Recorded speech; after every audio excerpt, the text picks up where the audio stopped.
मैंने पिता पर कुछ पंक्तियां लिखी। अमिताभ जी, ये हरिवंश राय बच्चन जी की स्मृति में कार्यक्रम है, इसलिए मैं कुछ पंक्तियां पिता पर पढ़ना चाहता हूं, सुनिएगा।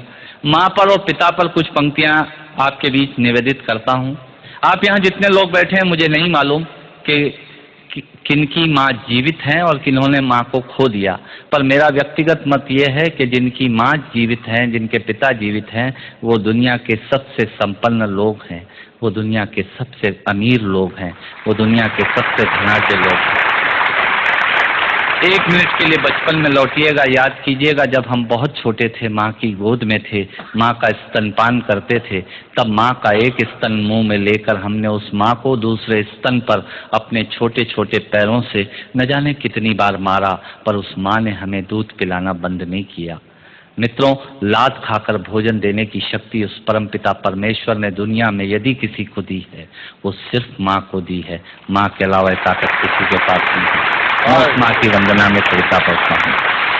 याद कीजिएगा उन दिनों में जब हम चौके में, रसोई में बैठकर खाना खाया करते थे और माँ खाना बनाती थी। उस वक्त थाली पर बैठकर हमने जब भी इधर उधर देखा, वो माँ समझ गई और उसने नमक का डब्बा हमारी तरफ सरका दिया। हमारे बिना बोले को समझने वाली वो माँ, जब हम उसे खो देते हैं, वो माँ हमें बहुत याद आती है। वो माँ जो हमारे परीक्षा देते जाते वक्त दही की कटोरी लेकर शगुन बनकर आकर खड़ी हो जाती थी, उसे हम खो देते हैं। वो माँ हमें बहुत याद आती है। रमेश सोज की 4 पंक्तियां, माननीय नेताजी यहाँ बैठे हैं, मैं पढ़ता हूँ। मुझे अच्छी लगती है कि बहुत रोते हैं लेकिन दामन हमारा नम नहीं होता, इन आँखों के बरसने का कोई मौसम नहीं होता, मैं अपने दुश्मनों के बीच भी महफूज रहता हूँ, मेरी माँ की दुआओं का खजाना समझ।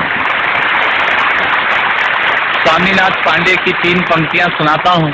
स्वामीनाथ पांडे ने 3 पंक्तियों का उपन्यास लिखा। अमिताभ जी बैठे हैं, जया जी बैठी हैं। 3 पंक्तियों में पूरा उपन्यास लिख दिया। उसने लिखा, एक विधवा माँ थी, उसके 2 बेटे थे। एक बेटा नीचे वाले माले पर रहता था, दूसरा बेटा ऊपर वाले माले पर रहता था। विधवा माँ 15 दिन एक बेटे के यहाँ खाना खाती थी, विधवा माँ 15 दिन दूसरे बेटे के यहाँ खाना खाती थी। पर ये उस विधवा माँ का दुर्भाग्य था कि साल में जो महीने 31 दिनों के होते थे, उस एक दिन उस विधवा माँ को उपवास रखना पड़ता था।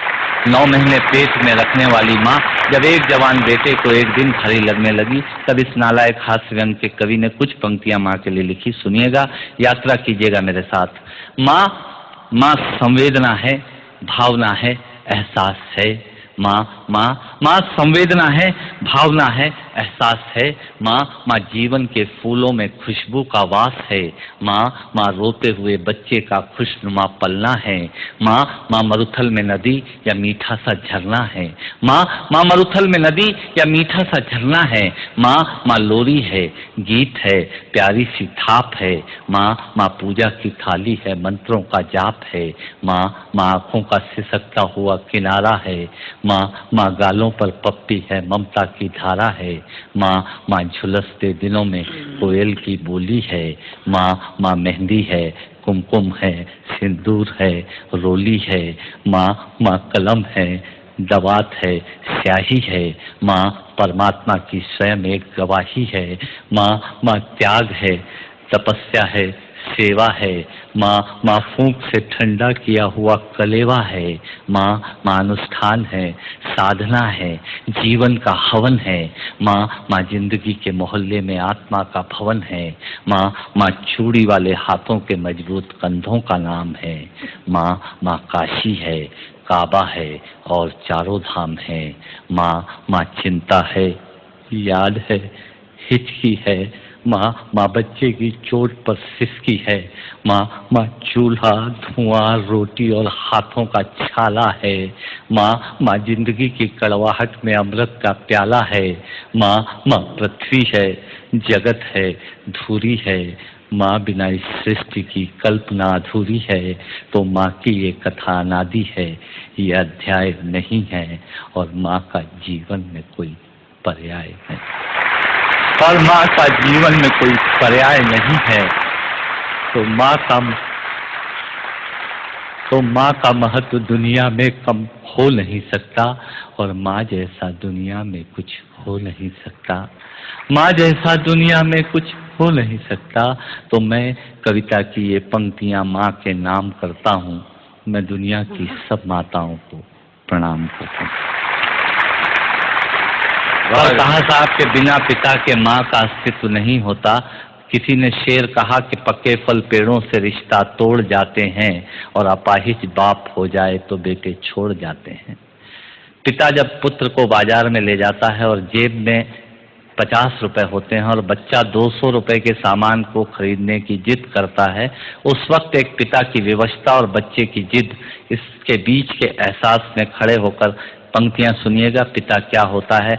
अमिताभ जी आपको समर्पित करता हूँ। अमर सिंह जी बैठे हैं। पिता पिता जीवन है, संबल है, शक्ति है। पिता सृष्टि के निर्माण की अभिव्यक्ति है। पिता अंगुली पकड़े बच्चे का सहारा है। पिता कभी कुछ खट्टा कभी खारा है। पिता पिता पालन है, पोषण है, परिवार का अनुशासन है। पिता पिता धौंस से चलने वाला प्रेम का प्रशासन है। पिता पिता रोटी है, कपड़ा है, मकान है। पिता पिता छोटे से परिंदे का बड़ा आसमान है। पिता छोटे से परिंदे का बड़ा आसमान है। पिता पिता अप्रदर्शित अनंत प्यार है। पिता है तो बच्चों को इंतजार है। पिता से ही बच्चों के ढेर सारे सपने हैं। पिता है तो बाजार के सब खिलौने अपने हैं। पिता है तो बाजार के सब खिलौने अपने हैं। पिता से परिवार में प्रतिपल राग है। पिता से ही माँ की बिंदी और सुहाग है। पिता परमात्मा की जगत के प्रति आसक्ति है। पिता गृहस्थ आश्रम में उच्च स्थिति की भक्ति है। पिता अपनी इच्छाओं का हनन और परिवार की पूर्ति है। पिता पिता रक्त में दिए हुए संस्कारों की मूर्ति है। पिता पिता एक जीवन को जीवन का दान है। पिता पिता दुनिया दिखाने का एहसान है। पिता पिता सुरक्षा है अगर सिर पर हाथ है। पिता नहीं तो बचपन अनाथ है। पिता नहीं तो बचपन अनाथ है। पिता नहीं तो बचपन अनाथ है। तो पिता से बड़ा तुम अपना नाम करो। पिता का अपमान नहीं, उन पर अभिमान करो, क्योंकि माँ बाप की कमी को कोई पाट नहीं सकता और ईश्वर भी इनके आशीषों को काट नहीं सकता। और ईश्वर भी इनके आशीषों को काट नहीं सकता। विश्व में किसी भी देवता का स्थान दूजा है। माँ बाप की सेवा ही सबसे बड़ी पूजा है। विश्व में किसी भी तीर्थ की यात्राएं व्यर्थ हैं यदि बेटे के होते माँ बाप असमर्थ हैं। यदि बेटे के होते माँ बाप असमर्थ हैं। वो खुश नसीब हैं माँ बाप जिनके साथ होते हैं, क्योंकि माँ बाप के आशीषों के हाथ हजारों हाथ होते हैं।